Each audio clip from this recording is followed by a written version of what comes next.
সাবেক প্রধানমন্ত্রী শেখ হাসিনার ছেলে সজীব ওয়াজেদ জয়কে অপহরণ ও হত্যাচেষ্টা মামলায় দণ্ডপ্রাপ্ত আমার দেশ পত্রিকার সাবেক ভারপ্রাপ্ত সম্পাদক মাহমুদুর রহমানের জামিন মঞ্জুর করেছেন আদালত। বৈষম্য বিরোধী আন্দোলনে শুরু থেকে ছাত্রদের পক্ষে সরব ছিলেন দেশের জনপ্রিয় নির্মাতা মোস্তফা সরোয়ার ফারুকী। সম্প্রতি এক স্ট্যাটাসে ফারুকী জানালেন, ফ্যাসিবাদের পুচ্ছে আগুন কোটায় আমাকে উপদেষ্টা করার জন্য প্রধান উপদেষ্টার প্রতি আহ্বান জানাচ্ছি। বাংলাদেশ জাতীয়তাবাদী দল বিএনপির ভারপ্রাপ্ত চেয়ারম্যান তারেক রহমানের স্ত্রী ডাক্তার জোবাইদা রহমানের সাজা 1 বছরের জন্য স্থগিত করা হয়েছে।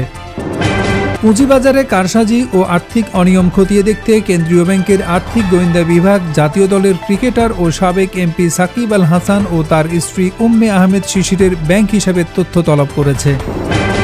লেবাননের রাজধানী বৈরুতে আবারও বিমান হামলা চালিয়েছে ইসরায়েল। এতে অন্তত 6 জনের মৃত্যু হয়েছে বলে জানা গেছে। এ নিয়ে গত 24 ঘন্টায় লেবাননে 46 জন নিহত হয়েছে।